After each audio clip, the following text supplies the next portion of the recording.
am love itself. I am joy itself. I am joy itself. That is what I am. What time is it for this retreat?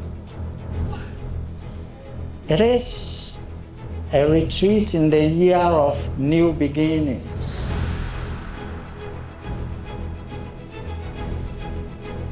It means the Great Spirit has new things for you.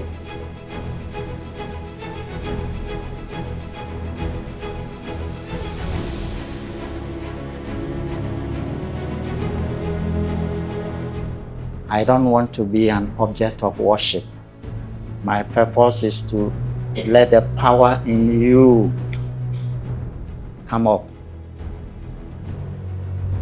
That is the only desire I keep.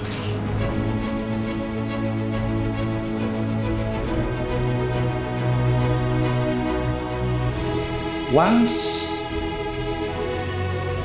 the mind merges in spirit frequency, complete fulfillment, no limitations in the mind, and the peace is complete, and the love is complete, and the joy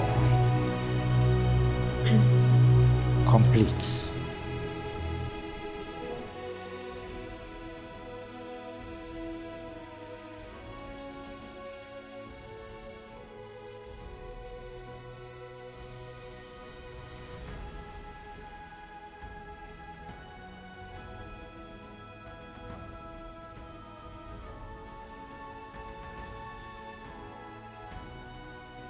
Yes, beloved brothers and sisters, today's public program, so I'm expecting a few persons around. Nothing is accident. When a soul is ready, he meets a teacher. The teacher is not a person.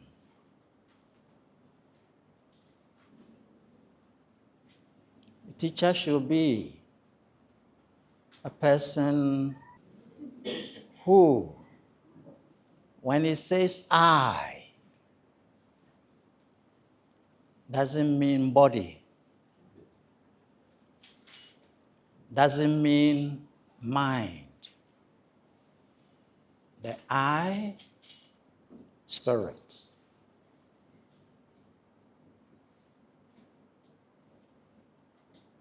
When you say I and it means body and mind, you are entitled to suffering and enjoyment.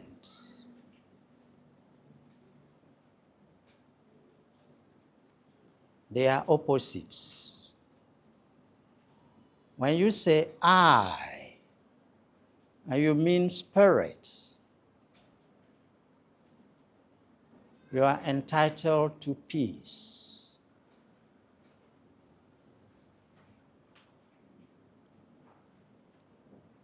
You are entitled to love.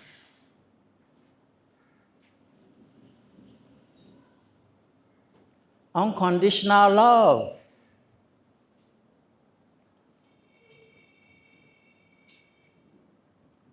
There is not love which has opposites. There is no peace that has opposites. You're entitled to joy, not joy that has opposites.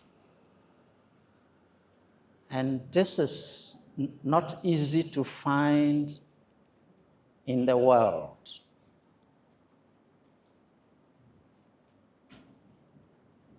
When a person says I and it means spirit, We call a person a mystic. So a teacher should be a mystic.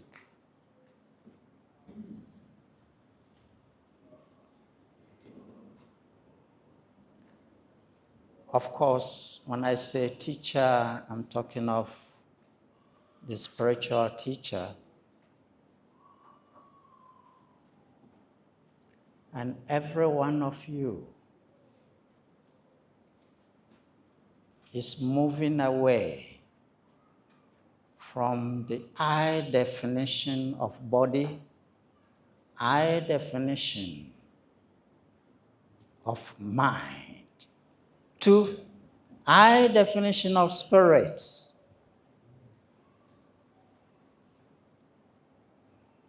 And right now, if that becomes a reality, you'll be peaceful, you'll be loving, you'll be joyful.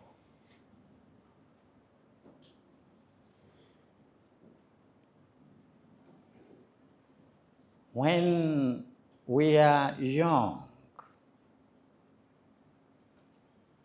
we live in the future because we are thinking of the future.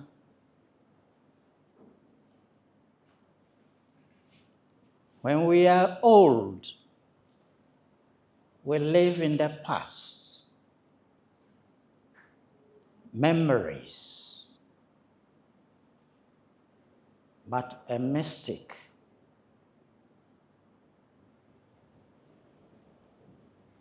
doesn't live in the future.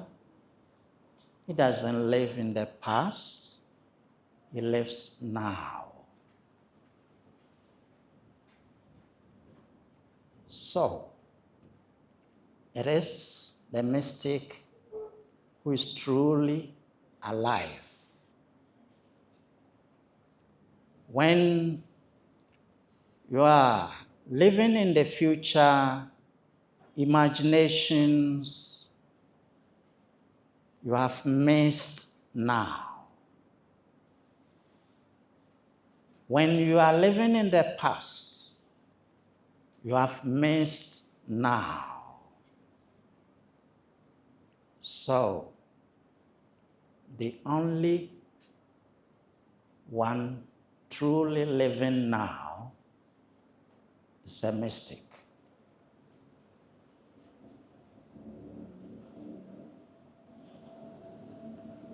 When you live in the future,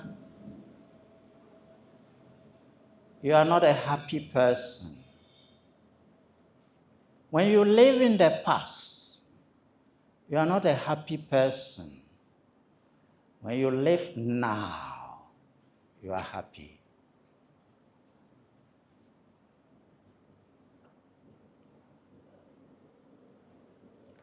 We are addicted to living in the future.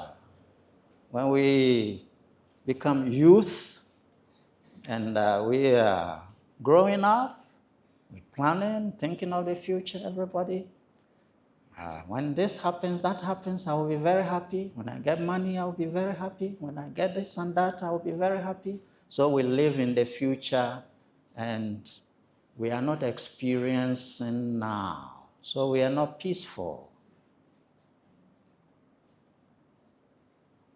The old persons, they live in their memories, all the troubles of the past, the good old days. So they live in their memory.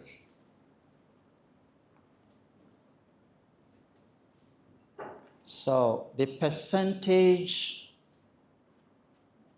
the old person gives to the past and just a slight awareness of the present he carries around. That means if it is 80% living in the past, is unhappy by 80%. If he or she is living in the future 80% and 20% now, then is unhappy 80%.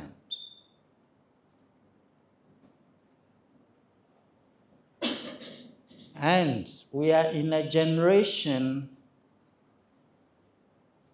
very few people live now. Either they are living in the future or living in the past. And when we are in the middle age, we shift into the future, we shift into the past, because we have some past. And then we have projection into the future. What to become?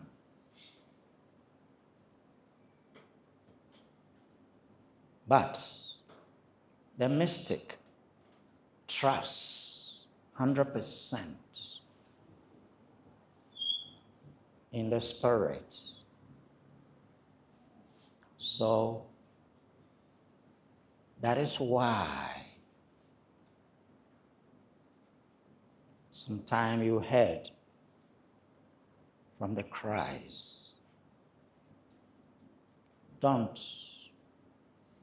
The birds, they don't sow, they just move, and every day the Spirit takes care of them.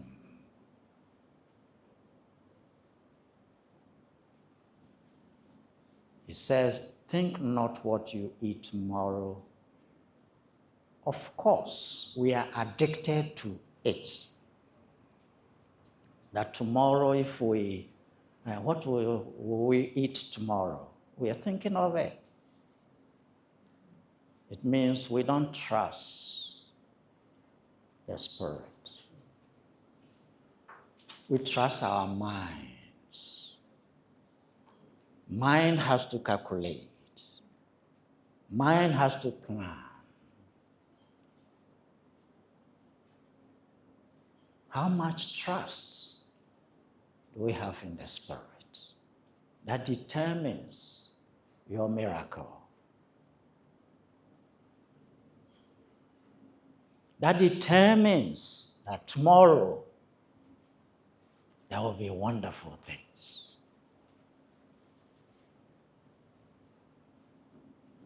Because Spirit is complete. So when you move with Spirit, tomorrow, can a problem meet God? Think about it. Can darkness meet the sun? Think about it. Impossible.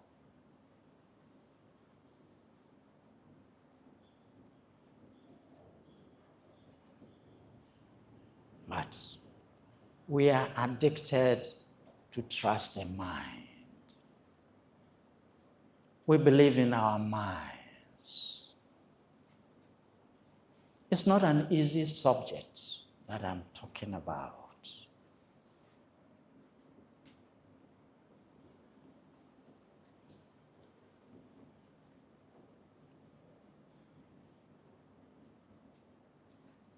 Yes.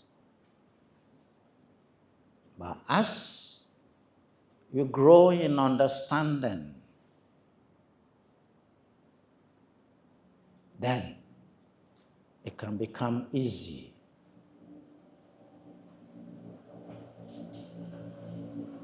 When you are traveling a journey, if you have information about the destination, where you are going, sometimes it can give you enthusiasm to get there. But if you don't have the information, then you don't feel so much to get there. So the teacher is giving you information about how it is when you live in the now continuously. How it is when you become a mystic. How it is when you have 100% trust in the Spirit. And that is the goal. Every soul crying, worrying,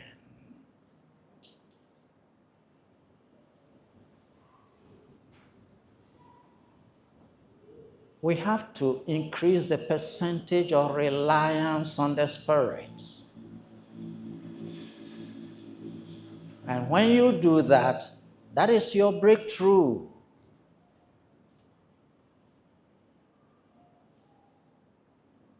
But it is unfortunate when our minds tell us that that Spirit is distant, is far away in space somewhere.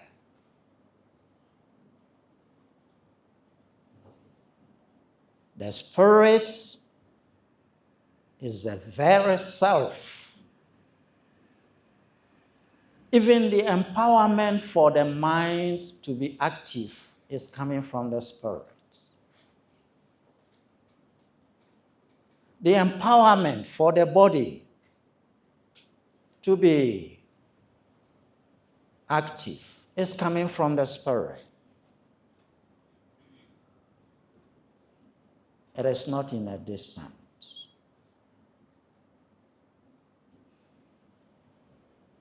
It is the very self within you. It is just a shift of self-identification. You are identifying too much with body, identifying too much with the mind, and you're unhappy. So, anything you follow which increases your desires makes you miserable. Whatever you follow and it reduces your desires, gives you the opportunity for the Spirit to express itself, and then you can feel the presence. Desires are like clouds. They cover the Spirit.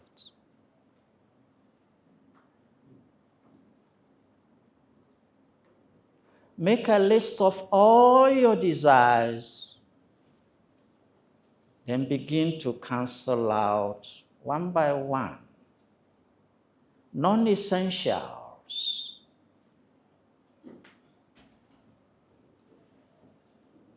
You will not die if you don't get it.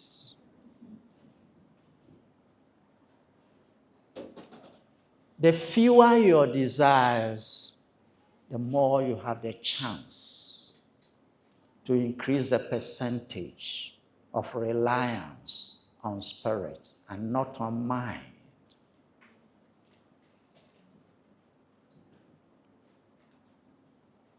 Sometimes you are tempted to follow things that will increase your desires. If you get this, then the mind will take you there. Now, watch this trick. If somebody has 100,000 Ghana cedis Old cities, you call it 1 billion. And it's such a big word, isn't it? Now, let the person take hold of that money and develop the desire to buy a ship. And he goes and asks for the price of the ship. And what they mention says, hey, oh, poor me. I have only 100,000. So I'm poor. Just 100,000, I can't. Somebody holds 10,000 Ghana cedis.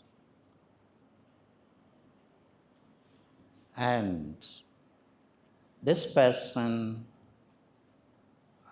has a desire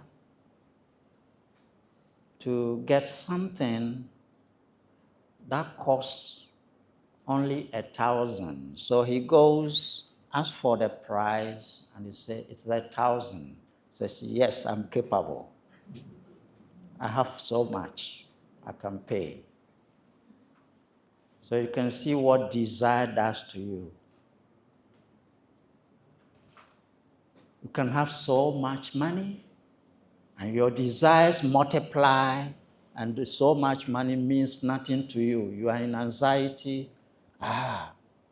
Holding all that money, but it's like too small because I wanted to do this, I wanted to do that. You can't do it. You're holding big money. You're in anxiety. Anxiety. So desires.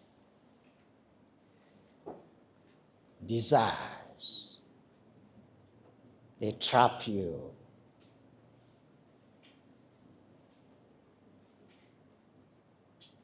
Sometimes somebody says, I want promotion. And, well, sometimes people come for promotion.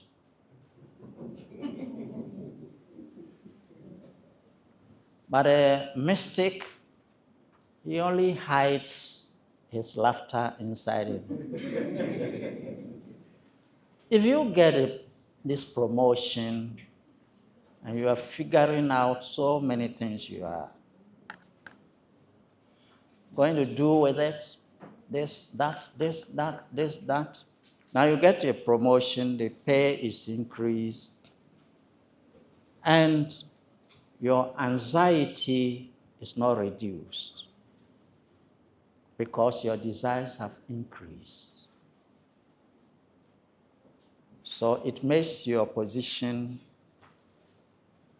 still giving you worries, same as when you didn't have it.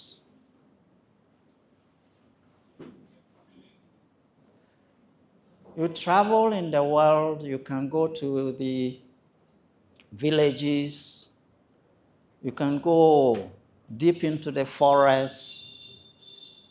Some people, they are simply, let's use the word simple farmer, is doing some farming work, and maybe they are just a couple, and they have just one kid, and the food, every day, too much food. They go to the farm, they take a little from there to come and cook.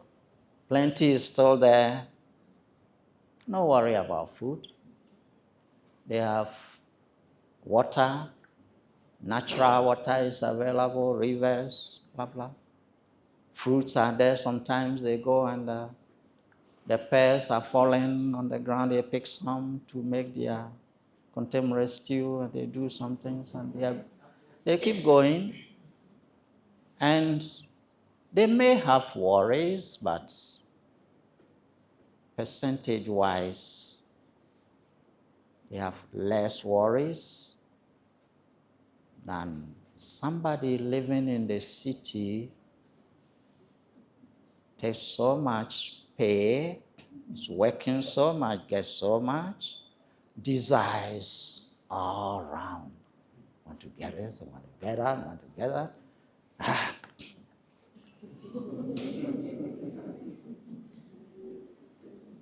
See. So we call it civilization when you can assemble so many things around you, but you have sleepless nights. So you are civilized.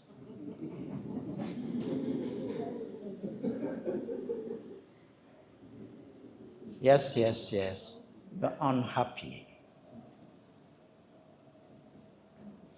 That person in the bush there,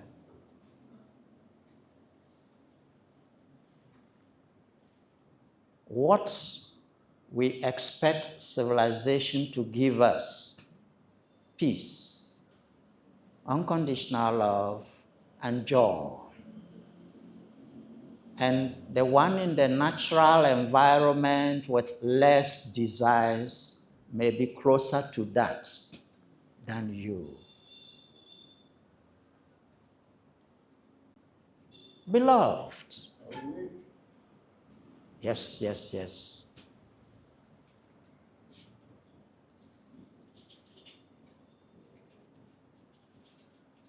So, when you are able to reduce your desires, give thanks to the Great Spirit.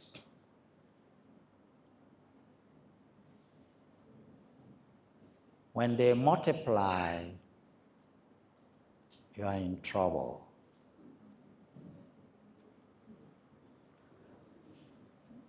Yes, sometimes we may even develop jealousies and enviousness, but it is ignorance.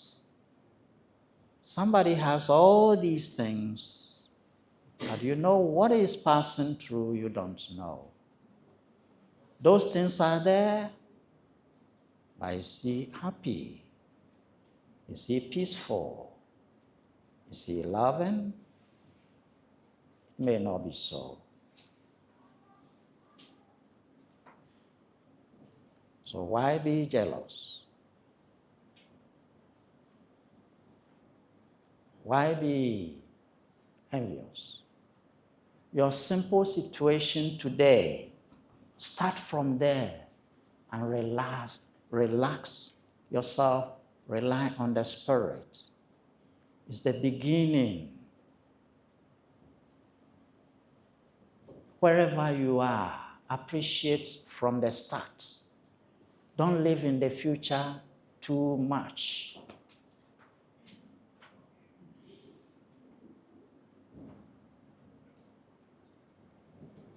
Don't live in the past too much.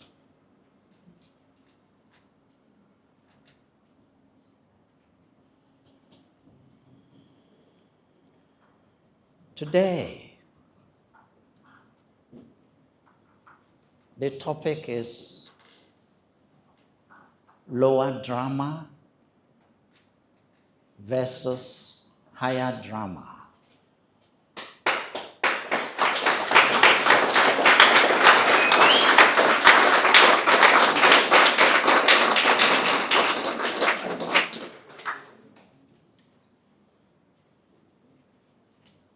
The lower drama is when the spirit is so obsessed with body and mind, you'll be passing through drama.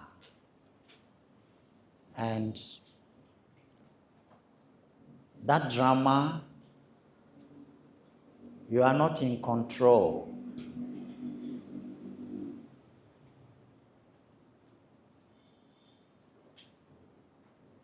The nature of body and the nature of mind will be ruling your world. your life. But you as spirit, you have your nature, but it's covered. And the nature of body and the nature of mind controls the game of life for you. And it's lower drama.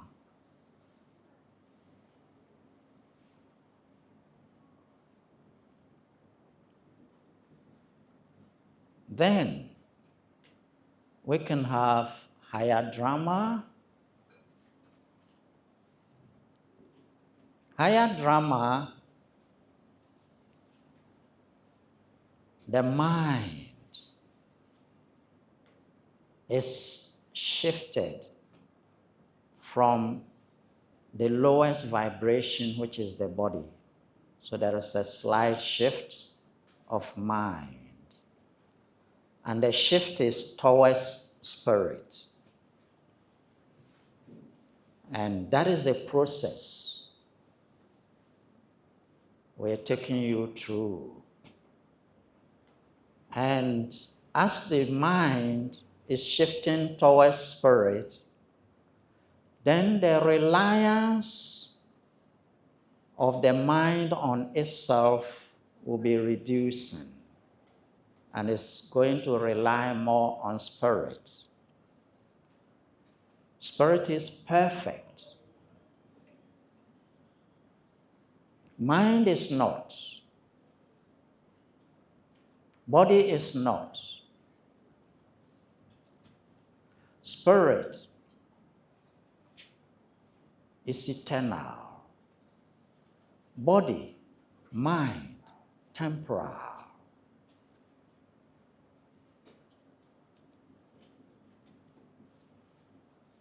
So, all the empowerment the mind and body use come from the source, and the source is spirit. So if mind is shifting towards spirit, the mind is getting empowered, it's like growing. When it moves towards body, then it's limiting itself. And whatever happens to body mind in that state, one who is a spirit following it and being occupied with it, you also sense you are being limited. You are covered up. You need your freedom.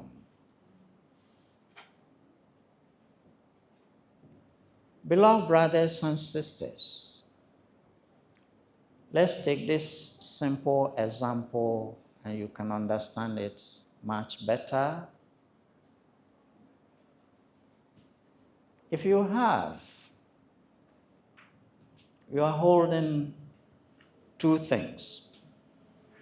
One is a round kind of ball, round, but actually it's made of,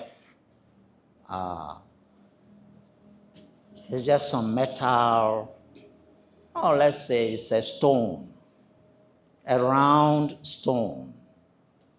It carries weight. Yes.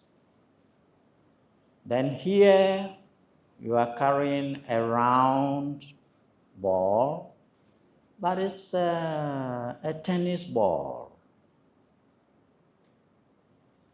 They are two things. When you throw them into a pit, a hole, deep hole, the stone hits and doesn't jump up. It hits and it is stuck. Isn't it true? Yes. The tennis ball you were holding, you drop it inside, it hits, it bounces back. So,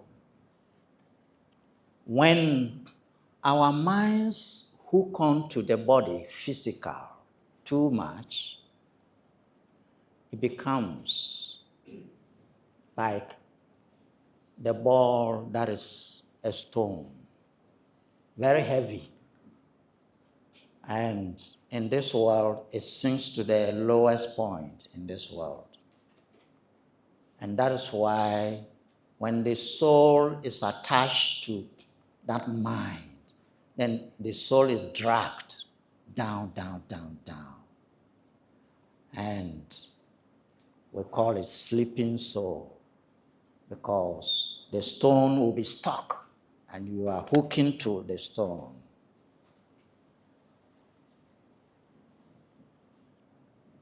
So there are two ways to liberate the spirit from that. Either the spirit leaves that stone completely and go away, have its freedom, or the stone can be taken through a process so that the middle part of the stone, we have a way to extract all the filled up energy, solid inside it, and then it becomes very light. We take it, it's a round ball now, but it is lighter. Then we take it through another process so that it becomes somewhat elastic, like the tennis ball. So it is transformation. It is changes that have to take place. And once that is completed, then a teacher arrives. Because both are now inside a pit. But the one whose center has been cleared and is losing weight, then the teacher takes and bounces it, and then it bounces up and it says, hey, you. So you are going to have your liberation. No more stuck. Keep your center empty, because when your center is filled, you become heavy and you get stuck. So empty your center, the mind, and get your freedom. And then the example is done by the teacher. Bounce, bounce, keep bouncing. Now hit hard. Now hit, and you are gone.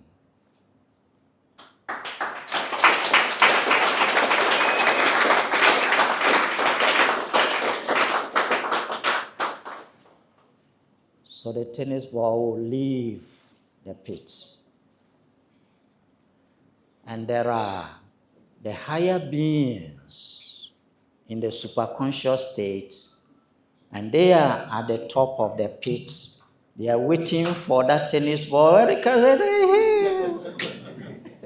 You are free, free, free. They take you out. Freedom. At long last, you are free. They are there watching which soul next, which tennis ball next. And they are always alert. And the difficulty is the transforming period, changing that heavy stone to become a tennis ball. The center of it is air. It's not filled heavy like the stone. And it just has an outer covering, light. Even though it is in the pit, side by side with the stone, but he's a candidate of leaving the pit. Yes. But the stone is not yet a candidate of leaving the pit. Tennis ball is a candidate of leaving the pit. So all of you here, it is not accident. You are becoming a tennis ball. Some of you are very light inside. After you've been taken through practices and training, you're becoming lighter and lighter inside. The things that used to annoy you before is cool. That means your inside is being emptied.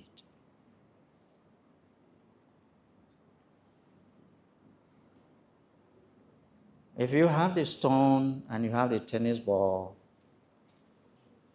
one falls on your leg and it gives you pain. Oh, the other falls on your leg and there is no pain. So one who is transformed doesn't give pain to anybody. But a heavy stone there, you leave it, it hits somebody's leg, it's in trouble. So it is always troublesome. We should go through the process of self-transformation. Spirit doesn't transform. Remember this. But the spirit is hooked to body and mind. And one way to save the spirit from down here is to transform body, mind, so that it becomes bouncing for the spirit to free itself. Are you with me? Yes. So the practices, techniques, they are doing something to you, emptying your inside. It is not addition to yourself. It is a trick. It is a subtraction.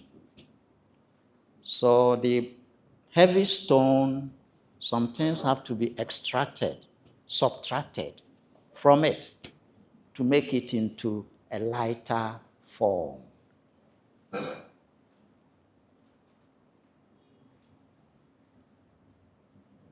But our mind is tricking us. It's a misconception that when you add, you'll be happy. And that is the addiction. All those who have come and passed on this planet, majority drop dead whilst adding. They were not liberated. They were unhappy, living in anxiety. It is not a question of leaving anything. Try to understand this mystery. The teaching is not saying, for example, leave the house, leave the car, leave your dressing, leave everything. No. Leave money. Not necessarily. What has to leave you is inside the mind, not the body. Not physical things. The subtraction is mental. Subtract. Desires. They are mental. So if you subtract those things and you are having a house, you're having a car, and the Spirit is drawing more things to you for service and so on, nothing wrong. Nothing wrong. But where the mind is obsessed, and you may even step on somebody's foot and give the person pain because you are adding something. You don't even care who you are stepping on. You do all kind of things like that. And there are laws in the drama to ensure that when your mind is attached like that, it ensures you learn a lesson heavy.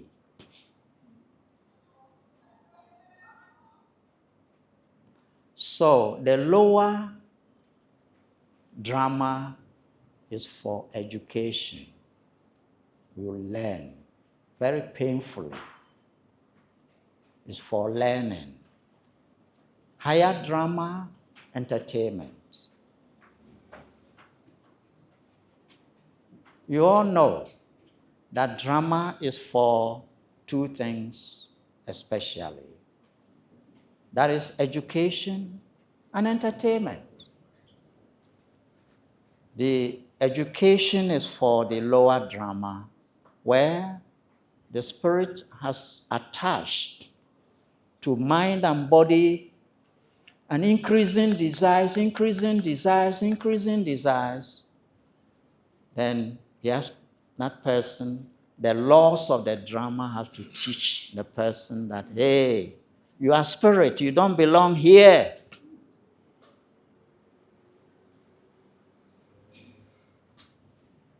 So enough is enough. And the laws will be hitting you hard.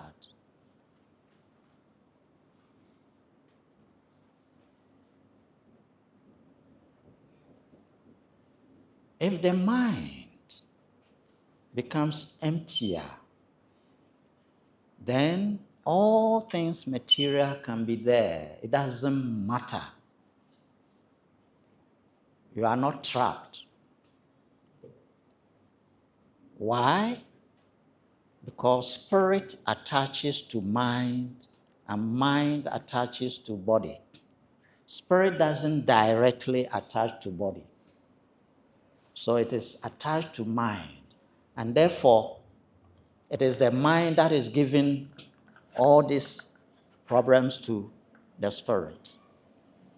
So if you free the mind, it doesn't matter if the spirit sees all these things, everything, that's okay. The freedom of the spirit is to be from mind. Beloved brothers and sisters, so if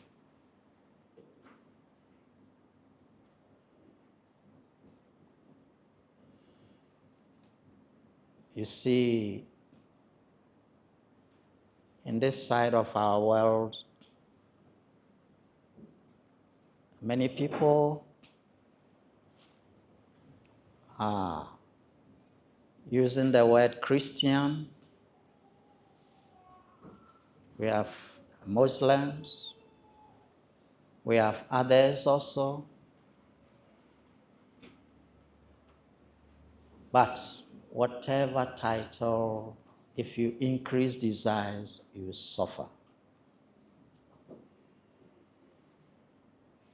It is not a question of title you put on yourself. Not those who say, Lord, Lord, those who do what sets them free.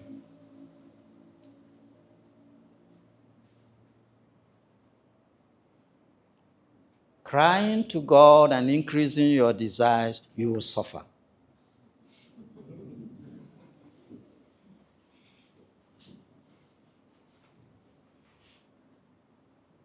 If you diminish desires in the mind without crying to God, your burden reduces. So it's not a question of how much you cry to God.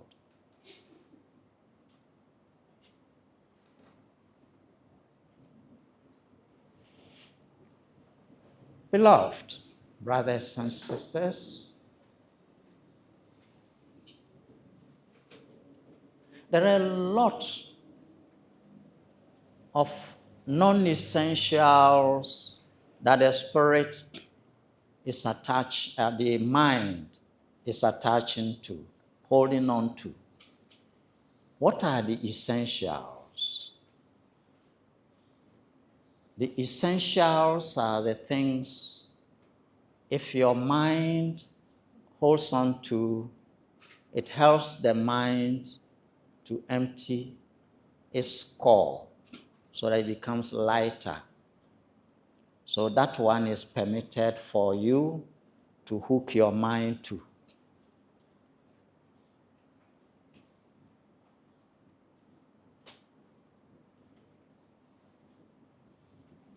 And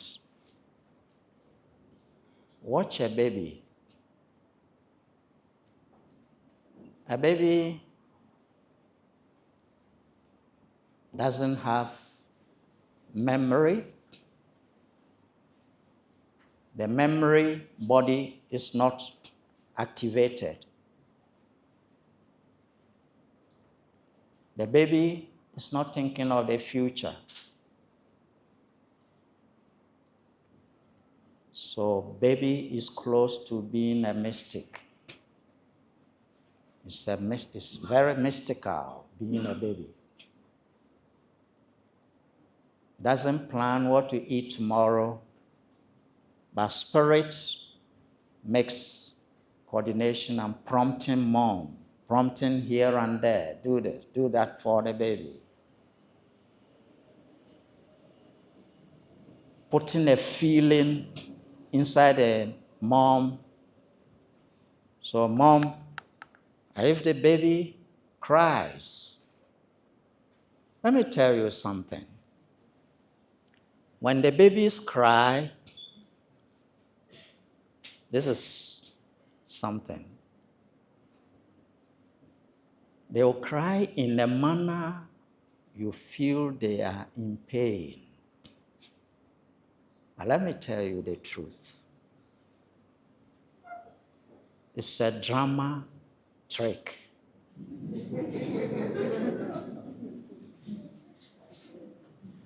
The memory body of the baby is not developed. So it doesn't keep memory of pain. It just moves through the body quickly, and it is designed to catch the attention of mom. You cry in a manner. And mom, hey, my baby. Yes, it's a design in the drama. And when you achieve mysticism, you become a true mystic. You are like the baby. Pain yet to come, you don't catch it. Pain that is past is not recorded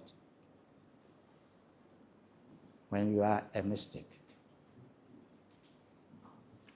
The Christ, you know why? When he knew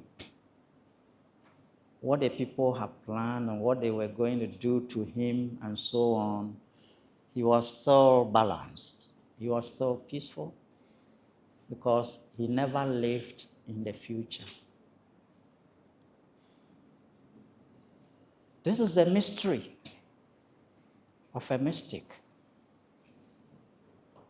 If it were anybody living in the future, Oh, imagine me, they are going to do me like this. Blah, hey, and you can't sit down. You find ways and means to prevent it. Won't it be so? To fight it, but you was a mystic. Mystic doesn't live in the future.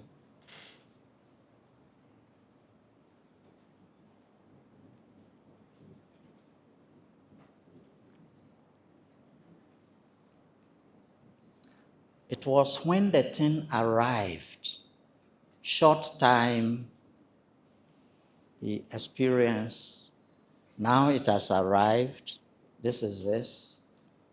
Then he said, Grace for it. Yes. I wanted to do service to the people. They misunderstand. They are doing this. I wish I could continue to help them so that you take this cup off. But your will be done. I rely on you.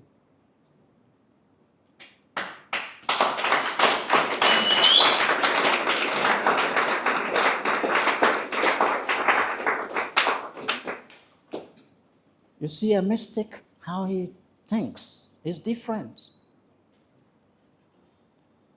It's not giving up reliance on the Spirit because the next moment there is this. No.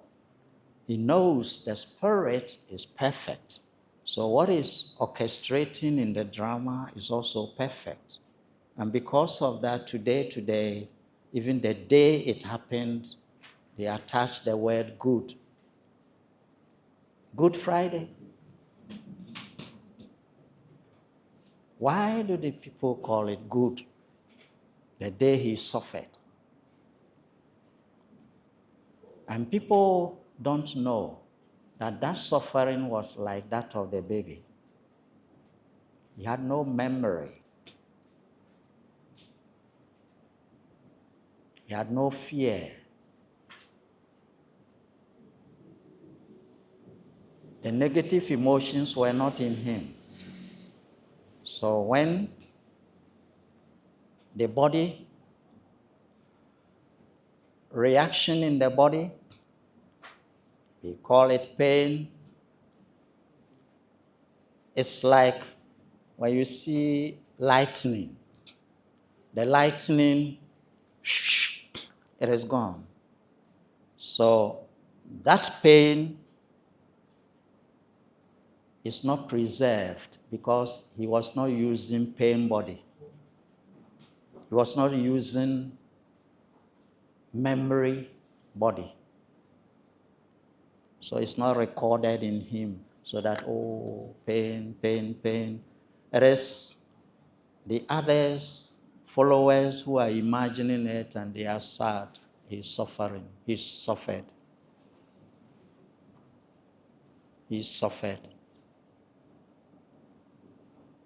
They are imagining it.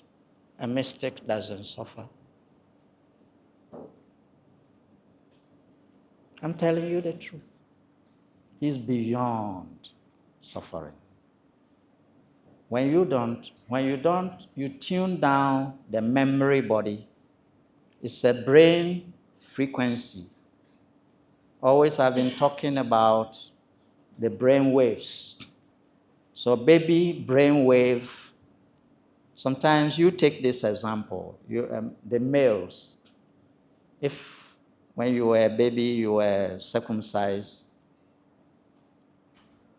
at baby state, now can you have memory how painful it was?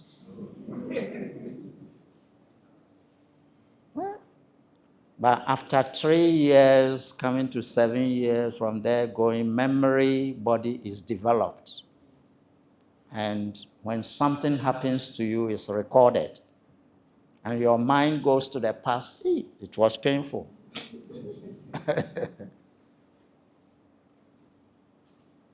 So a mystic is like the baby.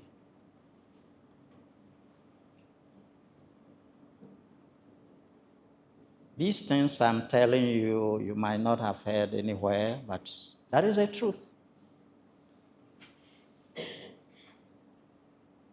People look at the Christ on the cross, oh, then they cry for him. They imagine the pains. And the people who were crying, what did he tell them? Cry for yourselves. You are the one having memory body.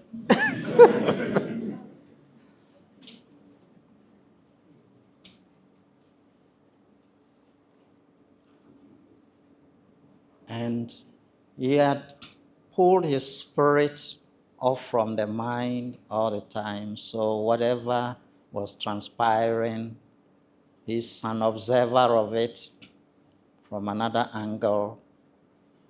Just like when they do operation on you and they inject you, how do you call it? Anesthesia. What does it do? It tunes down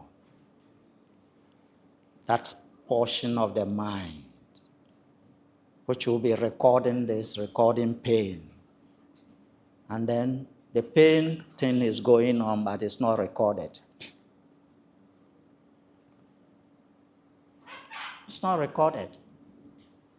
So after the operation, and sometimes it's even going on and you are looking at them, but you are not even aware they are doing something on you, which previously you will be shouting, hey, pain.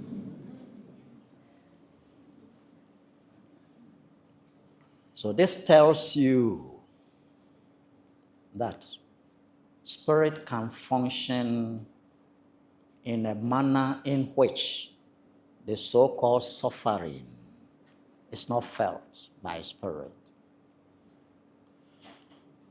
And the development that takes you to that point is very precious.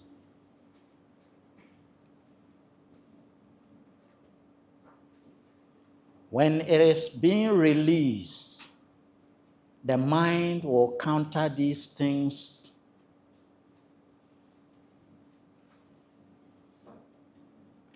You know why the mind counters all these things?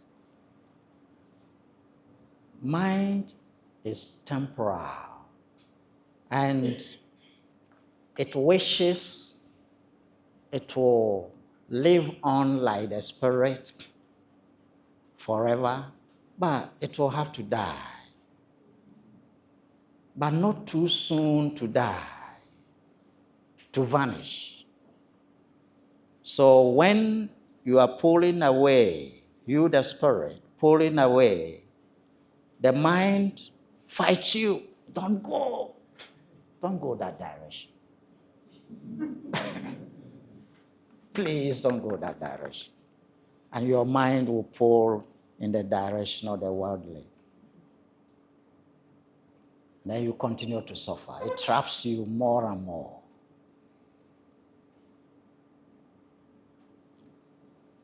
Never should you think that when you pull away from the mind, you lose happiness. It's the mind that is tricking you. It's not true. Rather, expanded joy. Your joy expands. It is only one experiencing it can tell you the truth. And what I'm telling you is the truth. That joy, sometimes we use the word bliss. It is continuous. It doesn't reduce.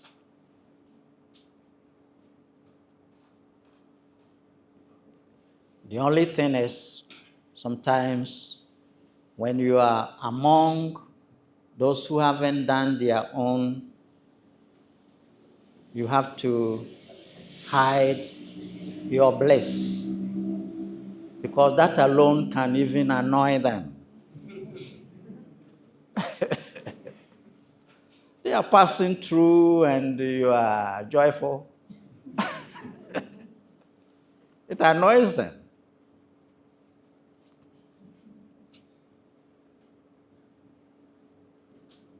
So you hide it, but you encourage them that that is the actual truth. Beloved brothers and sisters, everything going on is pointing to the truth. Recently, there was this World Cup.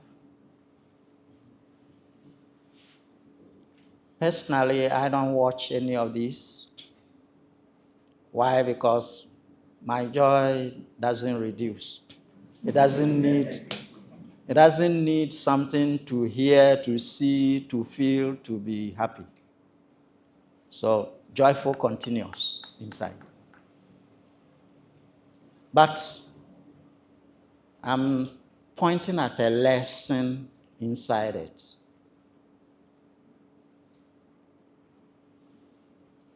The only reason I even knew there was football going on was when they called my attention. Are you not going to work? I said. And then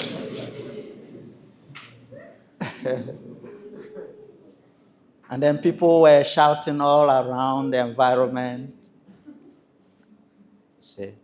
But there is a lesson in football. Everything that goes on repeats the truth.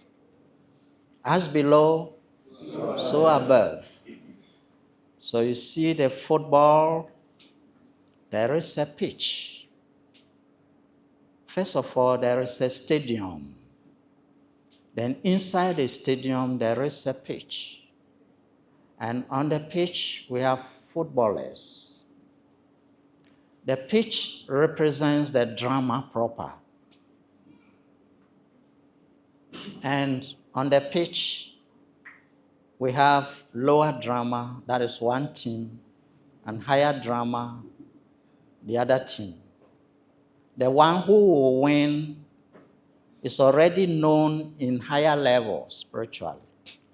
And the one who will win, he is playing the higher drama. And the one who will lose, lower drama. And in the lower drama, the result of it is sad. Higher drama, jubilate, entertainment. Lower drama, education. They go to learn their lessons.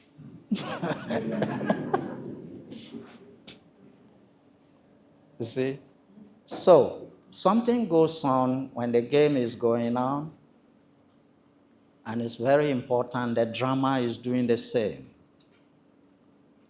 Half time, they go for a break, and they rehearse what will let them win. They rehearse what they have been playing, what they played, and what they hope to achieve, and everything.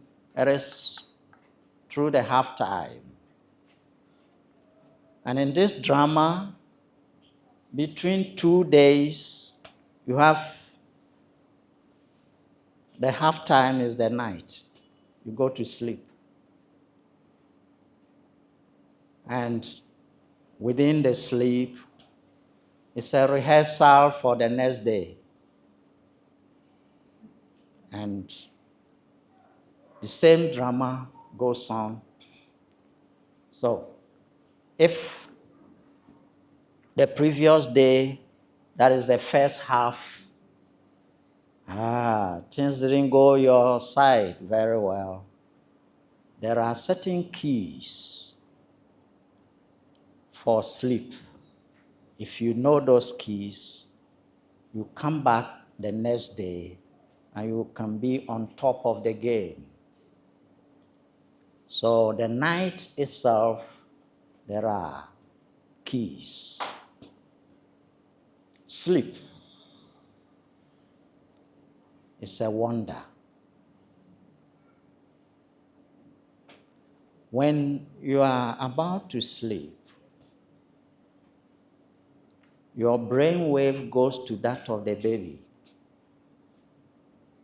When you are awakening from the sleep, your brain wave comes again to that of the baby. So that is the time you rehearse. That means the things which emotionally you were negative about, now switch on to enthusiasm, switch on to joy, switch on to hope. And the things you used to tell yourself before coming to sleep, oh, today, oh, this, that, oh.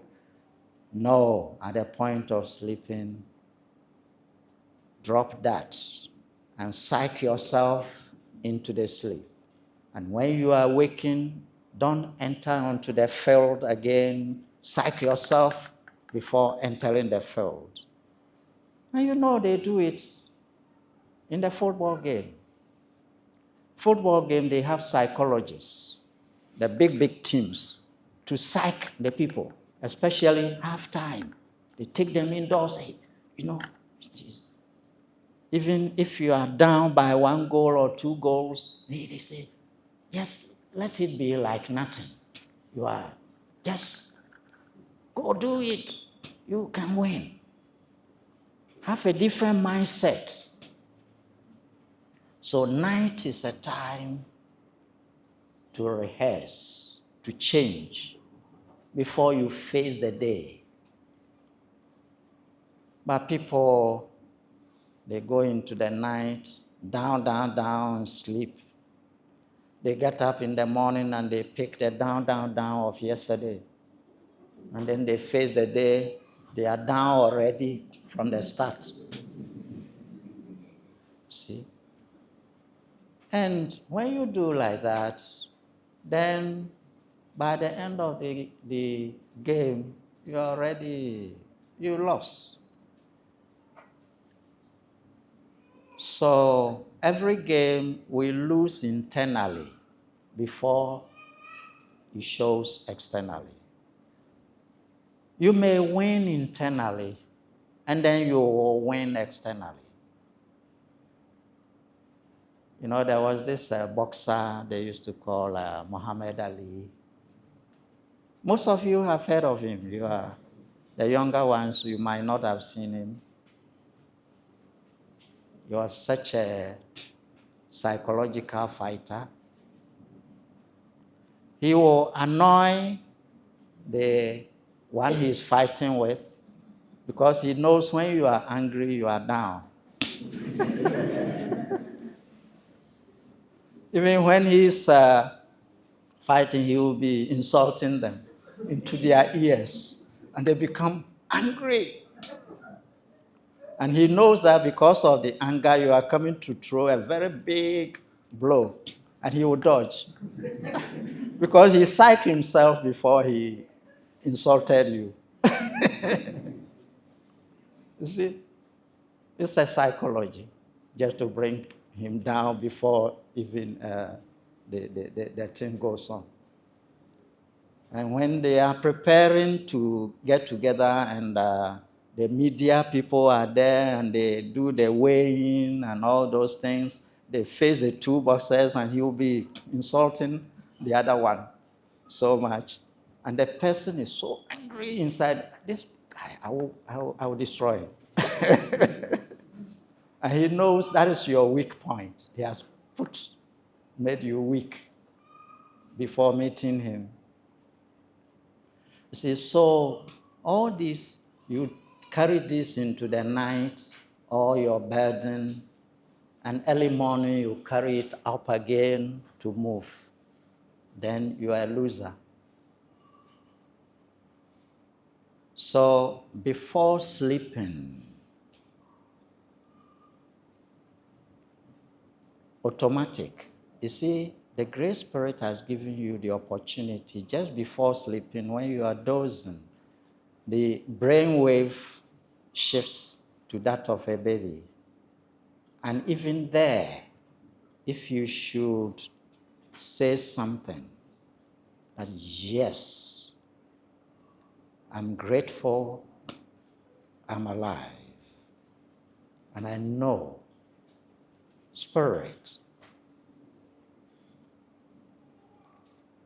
will be ahead of me by morning. You'll be in front of me by morning. Not mind. All that the mind is carrying, I drop it. Spirit, take over. This is more wonderful than all the shouting prayers. Simple conversation with your spirit. But it has to be done at a particular timing. When you are about to doze off, then there is a time to. There is a saying,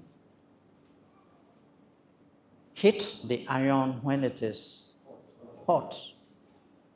If the iron is cold and you are hitting it, then your arm, and you can't change anything with it. But when the brain wave has come down, worries are dropping off. This is a design of the Great Spirit to help you. So it's half time of the game. So now psych yourself up. Drop the burden for once. And psych yourself up. And then go into the sleep. You've gone beyond the drama to the dressing room. That is the night. And if you psych yourself properly like that, you'll be met by divine coaches. If I say divine coaches, they're higher beings. One who is psyching himself or herself like this, and you've shifted into the dressing room, is a coach. Comes and psychs your spirit. Hey. So morning time, you are given an opportunity again when you are about to awaken. The brainwave of the baby comes again. And there you remind yourself, yes, I am psyched up. And the Spirit goes before me, and the battle is won.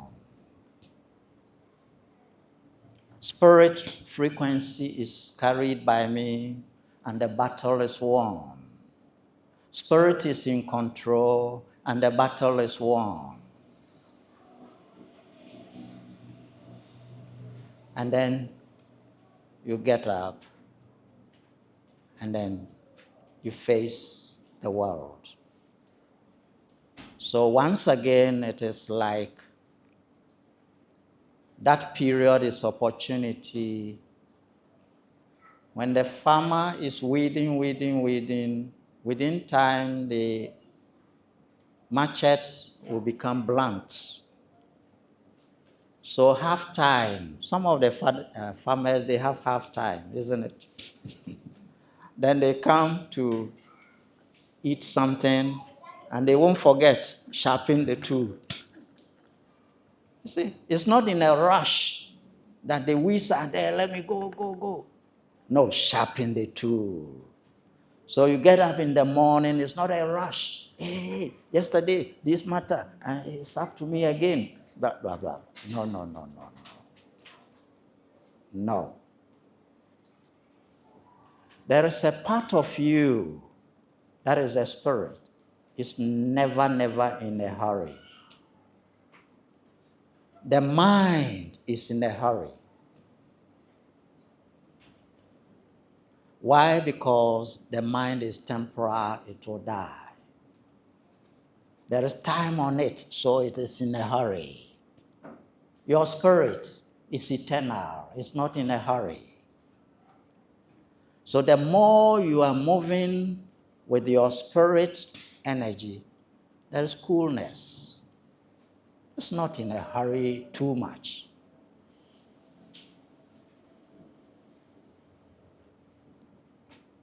Please. Yes, yes, yes. And you'll be a winner by so doing. But your mind will say, no, no, no, no, hurry up. Hurry up. And sometimes people maybe led by the mind to hurry up, to go into a pit, or to board something that is going to have an accident, but the spirit in you is saying, take your time, and you don't listen. Spirit is not in a hurry. It advises the mind, and mind is saying, you spirit, just give me eternal life.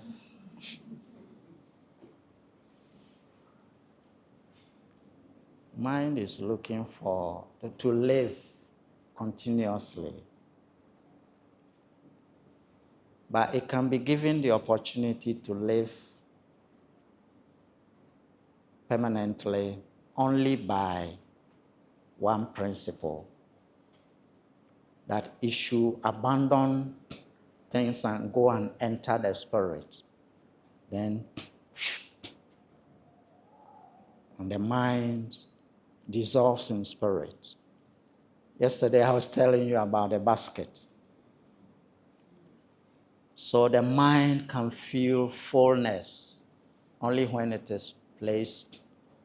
The basket is placed inside, put it in the sea, and it is full.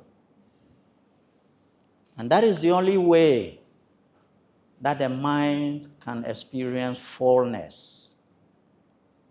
Otherwise, it is accepting, rejecting, that is the mind. It accepts today, and you take a few steps, and it drops it. That is mind.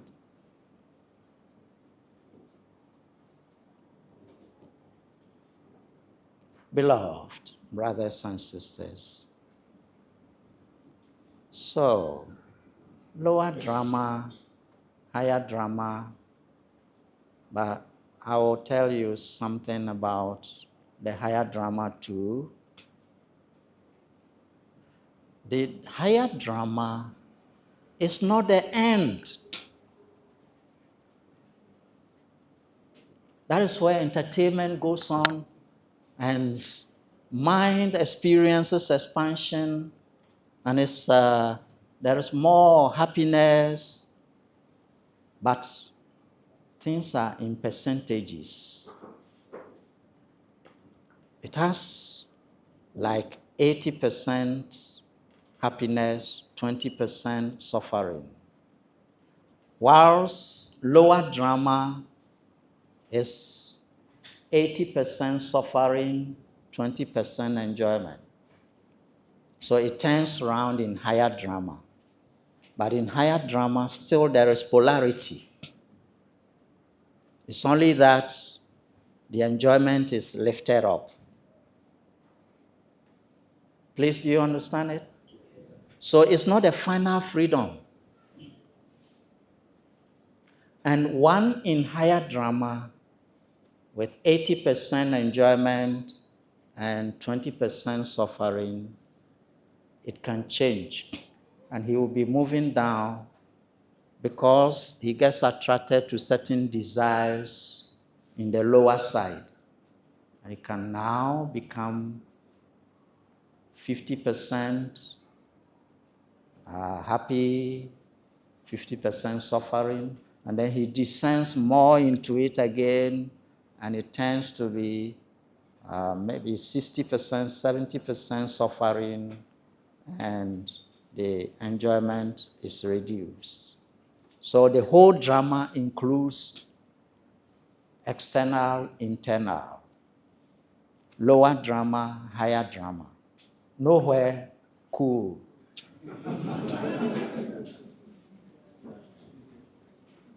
It's not stable. It's not stable when you even go to the higher drama. You see something. You see the stories in the scriptures. There are some beings in the higher side. They see the women in the on the human side, and they descend down. You see it? These are telling you some of the inner secrets. That higher side is not the end of the subject matter. They are also vulnerable. Vulnerable means that they are not safe. But the goal, a true mystic, is safe. He goes beyond both internal and external. He goes beyond lower drama, higher drama. And when you go beyond it, the I doesn't have physical definitions. All these dissolve. And you see that it is imaginary. Forms are imaginary. And you experience yourself, at that stage, you experience yourself everywhere, omnipresent, omniscience, everything is known, omnipotent. There is nothing that can be called problem. Nothing.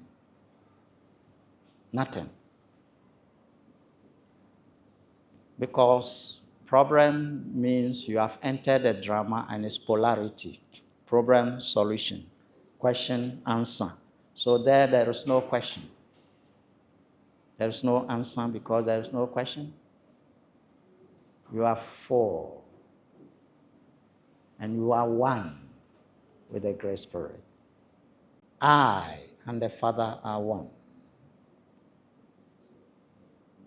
Now you understand the meaning of it. God is not a father, He's not a mother. He's beyond that. But in the higher realms, the potential to take form is there for a purpose. And it's temporal. Like, you see, water has that potential to take form. When you give it any form, it takes it, isn't it? Yes. But the water itself, can you say it has this permanent form? No. So the pure spirit is not a form you can capture. But for the sake of people, we want to see ourselves separate, and you, omnipotent, omniscient, omnipresent, you also separate so that we can worship you. Okay? He's not limited, so he can make form. He's all powerful, so he can make form. So because you want to worship, he makes form. He's a form.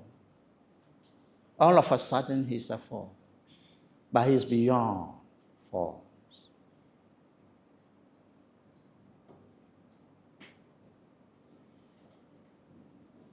So when people capture that form for themselves, depending on time, place, and circumstance, it takes those forms.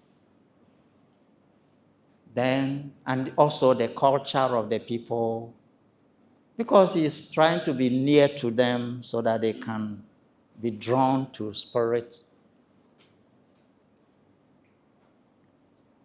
And when he does like that, there is this example of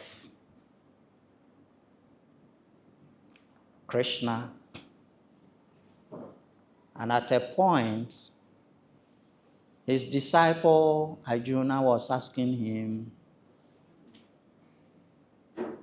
yes, I've been moving with you, eating with you, doing this and that with you, but today you have shown that you are something else. So what is your real form? Then Krishna looked at him and said, my real form is Achintya Rupa. Achintya means inconceivable. Mind cannot conceive. Rupa means form. So you want to see a form, the real form, it is Achintya Rupa. Beyond your concepts. The concepts is given to you because you desire to worship. But the true Great Spirit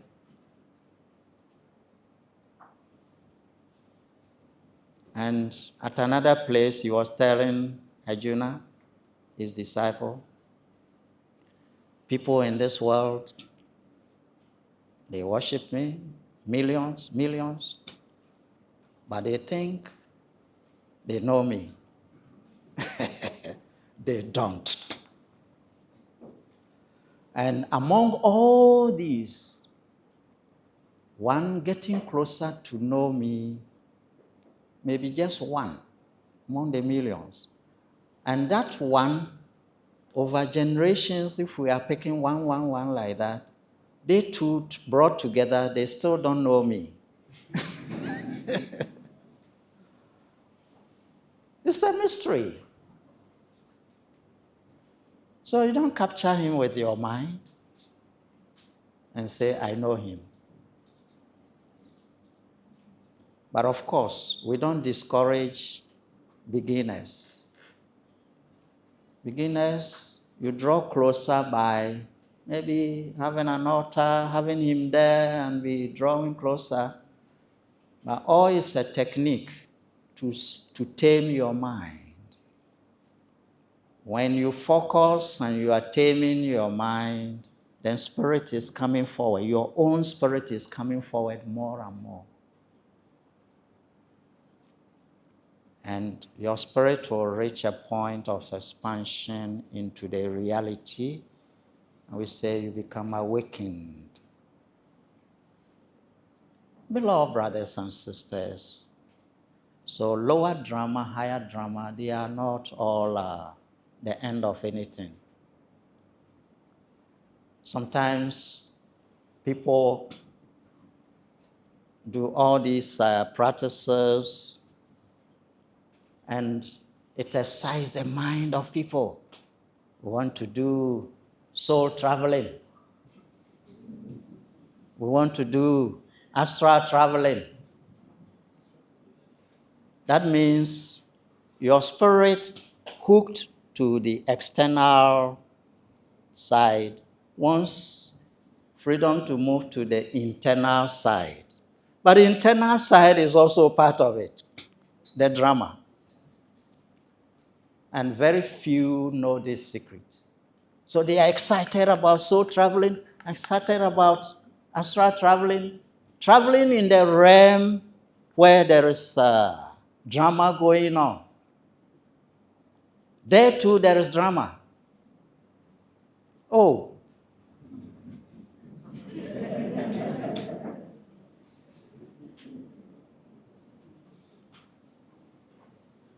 Oh dear.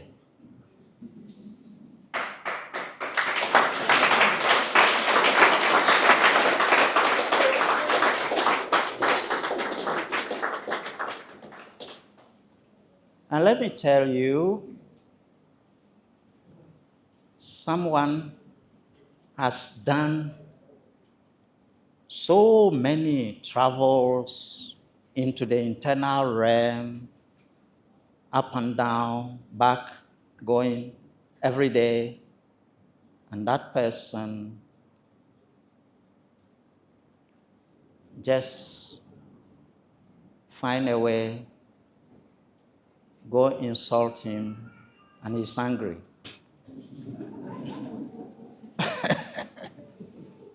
He's angry.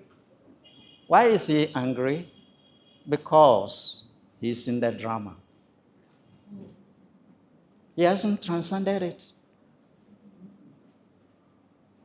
And that person is anxious to get this, to get that. He's also trapped. But when you go beyond and you come back inside it, you know, I gave you the example of having a saw and you put cotton on it.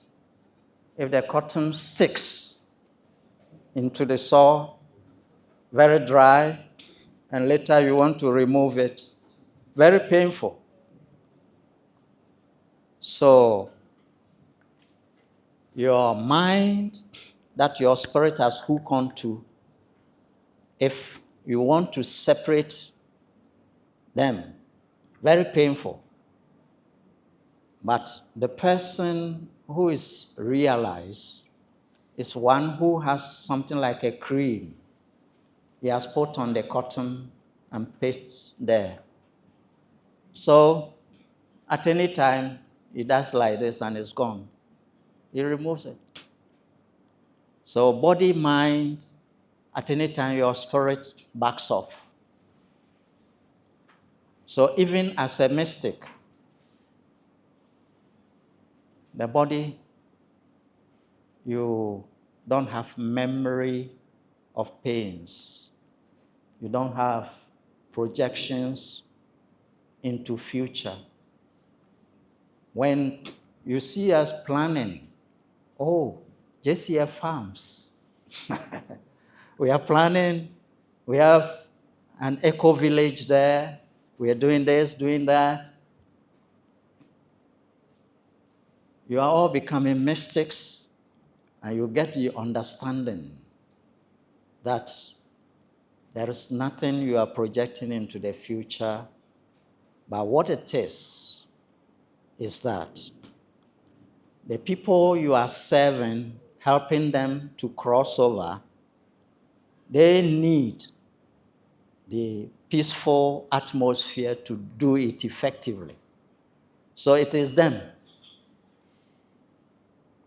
Whatever you are arranging is for them. For you, no. You are past that. So things like Kundalini and soul traveling, you are past. Long, long, long time. You pass all those things long time.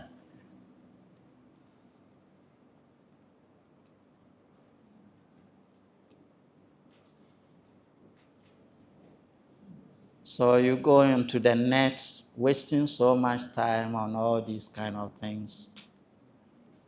Sometimes, if you hear, for example, I'm teaching on Kundalini, teaching on this and that, it's a class.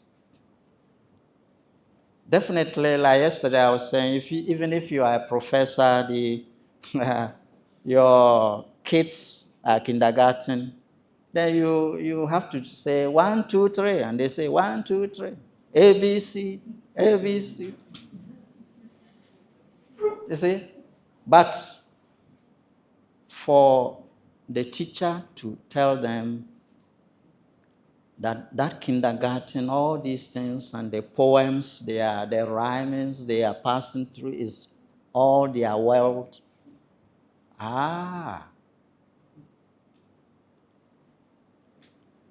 You know, some time ago, before schools went beyond middle school.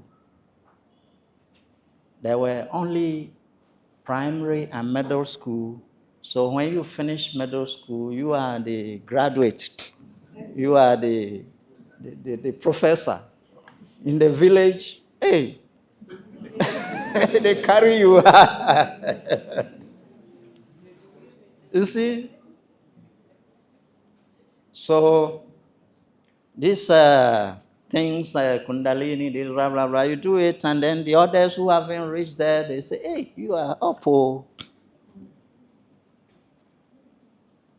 Up where?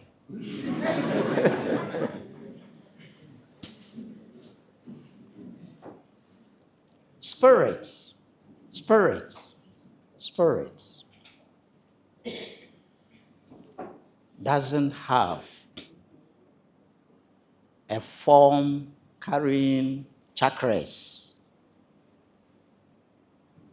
Spirit is not having a form carrying a spine, carrying Kundalini. It's body and mind, structure. So we call it psychic.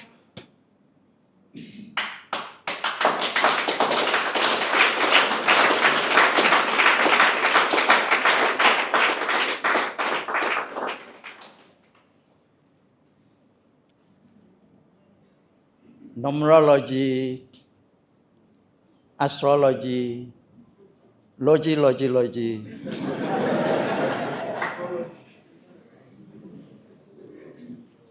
Beloved brothers and sisters, when people are in the elementary school and we want them to write, we have very carefully made structures, that is, lines on the paper, so that they have to make it carefully. Follow this, do this way, then do this that way, and so on, and you are going forward.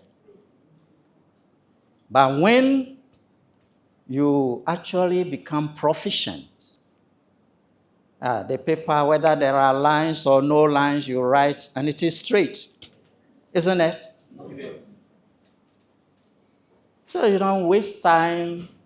Only the lines have to be there when you have to write. No. A mistake is not under. I've given you this statement that when you are functioning below, you are affected by laws of the world. When you function from above, you affect the world. So if you affect the world, how will numerology affect you? How will astrology affect you? Oh dear.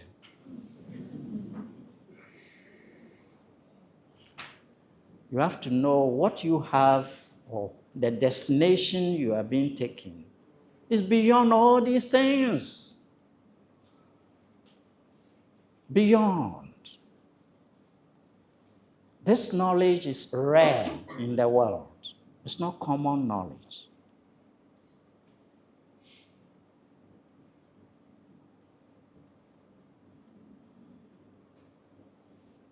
Did the Christ teach numerology? Did Buddha teach numerology? I mean, they take people beyond. They want to take you beyond. They didn't teach astrology, they didn't teach any of these things.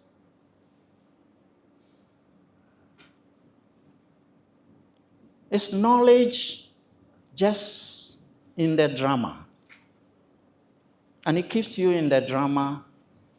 And it's a trick of the mind. If you know this other thing, you'll be okay. You know this other thing, it will be okay. And they are never okay also.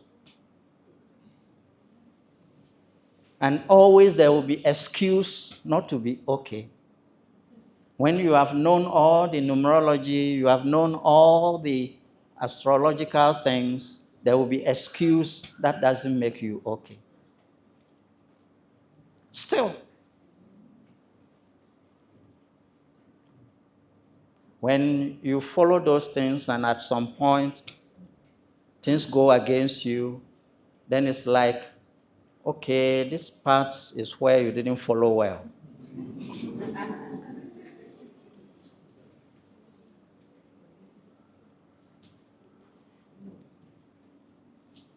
Yes.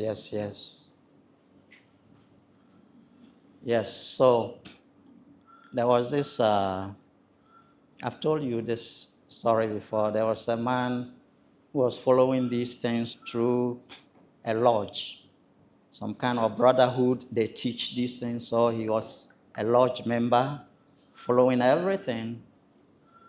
And they going through the symbolic language inside everything. It said that on a certain particular date, that man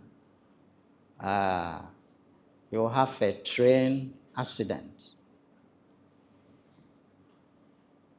An accident in a train. So he marked the day. Seriously. That day I'm not going to board a train. So the day was drawing nearer and nearer, and he told his friend about it, that on this particular day I'm not going out. And then the day drew nearer and nearer and nearer. Now, could you believe it? Could you believe it? That when the day arrived, it registered in his mind that it is the next day. So today I have to do all my things that I have to do, move out, so that when I come, I lock myself. So tomorrow, no out. You see the trick of the drama.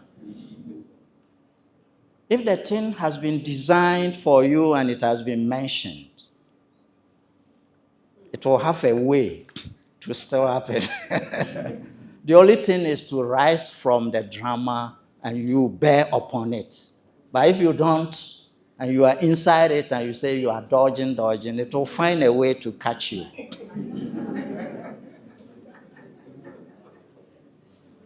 So this man, that day, that thing made him even forget to call his friend and say, today I'm going out so that tomorrow is a day. That when it happens like that, it closes your ears, your mind, everything. So he just went out, the last one he's going to do. And he went with a train, and lo and behold, there was a serious accident, and was totally in a state. And then message was sent to the wife. The wife was crying. And that point, the friend, all of us, this is how the drama works. Then the friend remembered, oh, today is the day my friend said he won't go out. So let me call him and find out he must be inside. He called, and nobody picking, so he called the wife, and the wife was crying. Oh, but what is the problem? I just want to talk to my friend. The wife was crying and said, your friend, he went out. This is the news I've heard. The friend said, how possible? How possible? He went out today. See? So these things, they are tricky things. If you keep in the drama, trying to avoid the things of the drama, it's a joke. You're joking. You know the other story that a similar thing was mentioned to an elderly man. He might have an accident with a truck hitting him, and he doesn't go out So how will a truck hit me? He was there. Then his grandchildren were sent from overseas. The son came with the grandchildren, and lo and behold, there was this truck, it's just like this, and the children enter into it and they press something and it takes them around. And the man never thought this is a truck going to kill him. He never thought his death has come. You see? So he knew he's safe because he's not going out. So where is the question of this? So don't mind this. So at a point, the children were riding their thing in the hall, up and down, up and down. Then one of the children, his own, went off track and hit the old man's leg. Seriously. And that was the beginning of the problem of the old man. And out of it, he actually died. You see, so such things, you don't remain in the lower side and say, I'm avoiding something. You can run around trying to avoid this, avoid that. Don't waste that time. Raise your spiritual frequency beyond those things.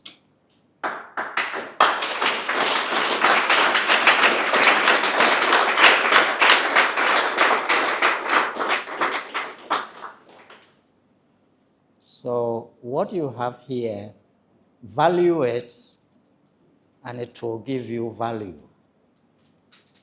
Once you value it, it gives you value. If you don't value it, you won't get the value. Yes. It's the mindset we need to adjust. Mindset we need to change. And you'll be all right. You'll be much better. Well, I know time is going, we'll be folding up, but I told you of the spiritual master, young boy. It's not a story, it's a real thing, but it happened in India. You see, when they grow up without picking the memory body and they don't project into the future, they're already mystic from beginning. And there was this young boy, and the flow of knowledge, and the people there, the people are really alert. When they observe like that, they give attention. So they used to crowd. Every day they come to the boy's house. He's there with their mom. And they will congregate in front there waiting for the boy to come and give them a talk. Because when they hear it, they are very satisfied. Then news was going on in the region about this boy. And the ministers in that region, they heard it. That in your region, they say this wonderful boy has appeared in your region. Wonderful. And the ministers, they were conversing and they said, forget about that. It's just a boy is a boy.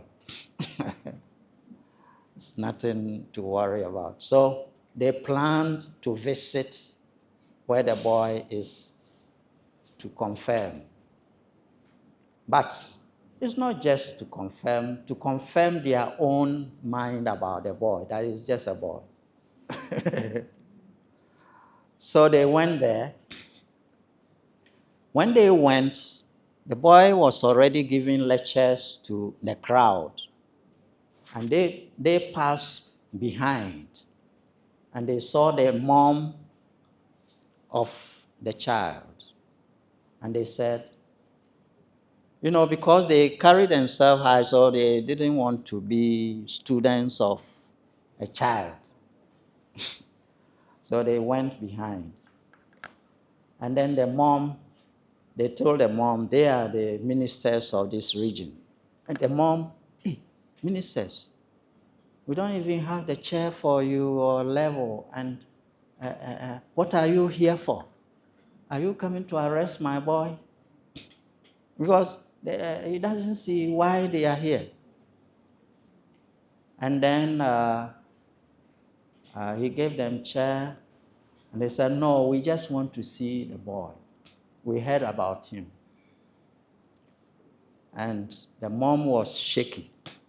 He went and spoke to the ear of the child. He called the child and spoke, hey, there are very VVIP people. They want to see you. Leave these people and just come.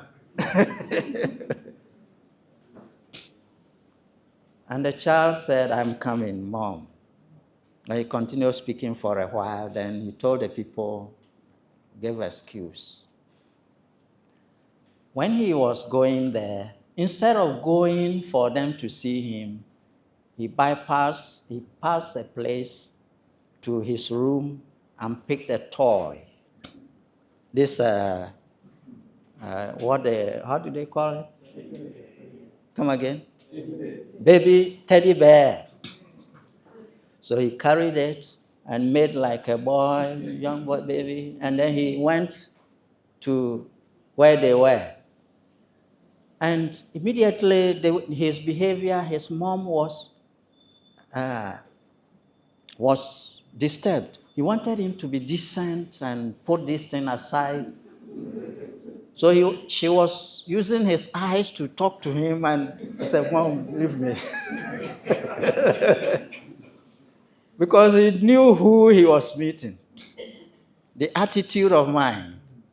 So, because they expect him to be ordinary, he presented himself as ordinary to them. You see, this is the mystery about the service. The attitude you come with, you receive that attitude. And it confirms it, that is how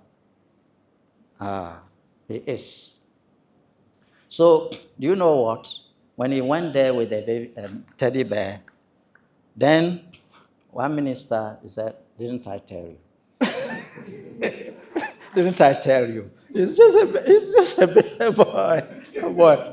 Let us go our way. So they got up and they told the mother, we are okay, we have seen him. We have seen him. So they left. Then immediately the boy threw the business and went to attend to the people. You see? So the attitude gives what we receive. The attitude gives what we receive. Sometimes I'm doing, like this retreat, some of the programs, not only retreats, sometimes we have programs. Sometimes somebody is seated and all his mind is saying, let him release the technique. I'm going to use it and get social media arrangement and here and there. The wonderful technique, the mystery, all that he's hiding, he should reveal it today. And then I'll make money out of it. I'll go and do this and that. And Grace Spirit will release less. You pause, you come close to something and leave it. Just because of attitude. Attitude. So, there are some of you who are really into things, and you will not be denied the goal. You will not be denied the goal. The only difficulty is that in the local language, they say you don't stay in the soldier ants and be removing them. So trying to pull away, but you are engulfed. This is why we call this period the Iron Age. Challenges all around you, bombarding your mind, and it's like no breathing space for you to pull away from the mind. There is addiction to problem. In the night, when the brainwave shifts, and it's opportunity for you to wake up and shift from all the problems, you still carry it into sleep. You see, so these are the challenges that delay your attainment. Please, are you with me? Yes. It's not like the teacher is hiding something he doesn't want to release. The only thing is, definitely, if you go to elementary school and you are a professor, you will still hold what you know. You only give what they are ready for. True or false? It doesn't mean that is the end of it all. There is so much. Yeah, beloved brothers and sisters, the retreat will give you a lot more, but today we're considering the public who are here. Who are here new? Raise your hands. Okay. And there, right.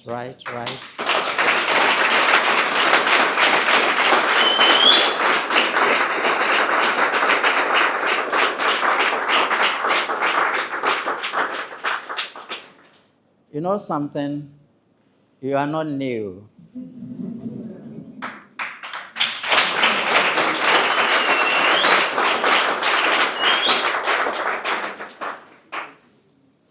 As a stone stuck, you have worked on yourself over time, trying to empty your center to be free, and it's not happening.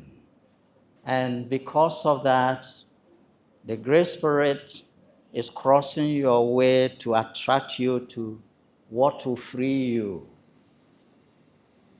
So give it a serious consideration, because it's in the direction of setting you free. When you get the truth will set you free. And that is it being released to you today. So continue in getting more and more knowledge.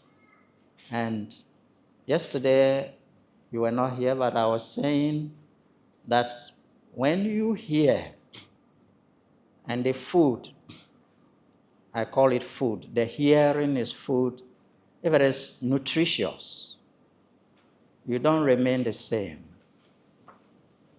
Whether you know it or not, if you eat nutritious food, your body doesn't remain the same. True or false? True. So it's not the physical body alone you have. There are internal bodies, layers inside. And when you get the knowledge that is really true, then your inner bodies digest the state, what has been given you, and they begin to change. So time for Q&A for the public in 3 to 5 questions. Okay. All right. Thank you. Yeah, so what you have heard today must be digested. Don't let your mind functions in this way: accept, reject. It's like a basket that you are pouring something inside. It takes and rejects. It takes and rejects. Then you take some precious things and reject it. It's unfortunate. So, by and by, you find that you have been growing internally and it will manifest externally. When it manifests externally, those things you call concerns, the label will not be concerns anymore. They may be there, but they are not concerns. You become a witness, but they are not affecting you. And rather, if you choose to affect those things, you affect those things. So, beloved brothers and sisters, it's an opportunity for you.